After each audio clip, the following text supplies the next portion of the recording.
तर अभिनेता सैफ अली खानवर चाकू हल्ले झालेला आहे।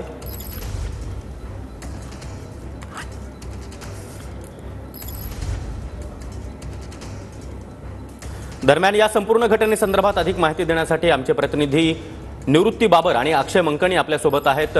सुरुवातीला जाणार आहोत अक्षय याच्याकडे। अक्षय, सध्याची काय परिस्थिती आहे? पोलिसांकडून चौकशी केली जात आहे, मोलकरणीची देखील चौकशी झालेली आहे।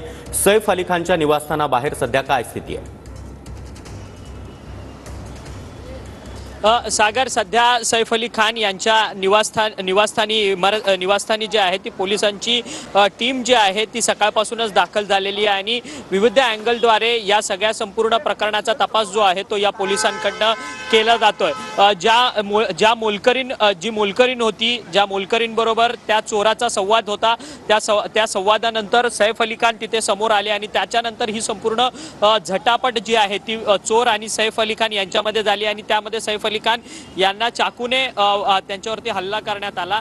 त्या जी मोलकरीण होती लीमा म्हणून, त्या लीमा या मोलकरीणची देखील पोलिसांकडनं चौकशी करण्यात आली आहे। तिला देखील त्या संपूर्ण झटापटीत दुखापत झालेली होती, तिच्यावरती देखील लीलावती रुग्णालयामध्ये उपचार झाले आणि त्यानंतर पोलिसांकडनं तिची सखोल अशी चौकशी करण्यात आली। थोड्या वेळापूर्वी लीमा जी आहे ती पुन्हा एकदा सैफ अली खान यांच्या घरी दाखल झालेली होती, परंतु पुन्हा गाडी घेऊन लीमा जी आहे ती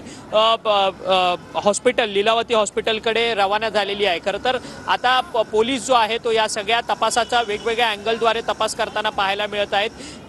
यामध्ये महत्त्वाचा मुद्दा असा आहे की जो चोर आहे तो सैफ अली खान यांच्या 12व्या मजल्यापर्यंत घरापर्यंत कसा काही पोहोचला, एवढी सुरक्षा व्यवस्था असताना ती कशी काय भेदली, असा प्रश्नचिन्ह जो आहे तो या सगळ्या तपासामध्ये निर्माण होताना पाहायला मिळतोय। नक्कीच अक्षय, तुम्ही आपल्या सोबत राहाच। लीलावती रुग्णालयाबाहेरून निवृत्ती बाबर आपल्या सोबत आहेत। निवृत्ती, लीलावती रुग्णालयामध्ये काय अपडेट्स मिळत आहेत? सैफ अली खानची प्रकृती सध्या स्थिर आहे का? सागर, आपण जर पाहायला गेलं तर मध्यरात्री 2:30 वाजता सैफ अली खान यांच्यावरती हा हल्ला झाला होता। त्याच्यानंतर 3:30 वाजता जे आहे ते सैफ अली खान यांना या लीलावती रुग्णालयामध्ये दाखल करण्यात आलं आणि त्यांच्यावरती जे गंभीर वार होते त्याच्यामुळे त्यांची शस्त्रक्रिया जी आहे आणि प्लास्टिक सर्जरी जी आहे ते करण्याचा निर्णय डॉक्टरांनी घेतला होता आणि 11:30 वाजता त्यांची शस्त्रक्रिया पूर्ण झाली आणि 12च्या सुमारास जे आहे ते सैफ अली खान यांना ICU मध्ये दाखल करण्यात आलेलं आहे आणि 3 तज्ज्ञ डॉक्टरांच्या निगराणीखाली खरं तर त्यांच्यावरती ICU मधून उपचार सुरू आहेत।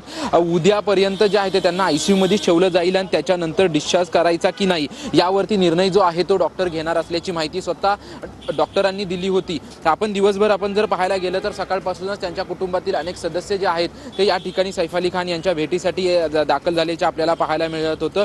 सारा अली खान असतील, करिश्मा कपूर असेल किंवा करीना कपूर असेल, हे या ठिकाणी उपस्थित असल्याचं आपल्याला पाहायला मिळत होतं। त्यांनी जी काही माहिती होती ती डॉक्टरांना देखील दिली आणि त्याचसोबतच मुंबई पोलिसांचं एक पथक जे आहे ते देखील लीलावती रुग्णालयात उपस्थित असल्याचं आपल्याला पाहायला मिळते। जवळपास 11:30 ते 12च्या दरम्यान हे पथक या ठिकाणी पोहोचले, कारण की सैफ अली खान यांना शुद्ध आल्यानंतर त्यांचं स्टेटमेंट जे आहे ते मुंबई पोलिसांना घ्यायचं आहे, त्यासाठी ही टीम या ठिकाणी उपस्थित आहे। परंतु सध्या तरी लीलावती रुग्णालय प्रशासनाने जी माहिती दिलेली आहे त्यानुसार त्यांची प्रकृती स्थिर आहे आणि त्यांची शस्त्रक्रिया झाल्यानंतर ICU मध्ये खरं तर त्यांना दाखल करण्यात आलेलं आहे आणि त्यांना नक्कीच निवृत्ती आणि अक्षय, तुम्ही आपल्या सोबत राहाच। तर अनेक महत्त्वाचे प्रश्न देखील उपस्थित होत आहेत।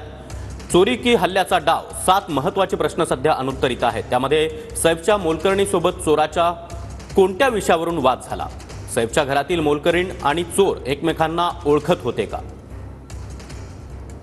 मोलकरणीसोबतच्या वादामध्ये असं काय घडलं ज्यातून चोरानं सैफवर जीवघेणा हल्ला केला? चोरीचा हेतू होता तर चोरानं पळून जाण्याऐवजी हल्ला का केला? ज्या पद्धतीनं चोर सैफच्या घरात शिरला त्यावरून त्याला आधीच रस्ता माहिती होता का? 12व्या मजल्यावरून चोर पायऱ्यांवाटे पळाला तेव्हा गेटवरचा वॉचमन कुठे होता? इतक्या हाय प्रोफाईल इमारतीमध्ये चोराला एकाही व्यक्तीनं रोखण्याचा प्रयत्न का केला नाही? असे महत्त्वाचे 7 प्रश्न सध्या अनुत्तरित आहेत।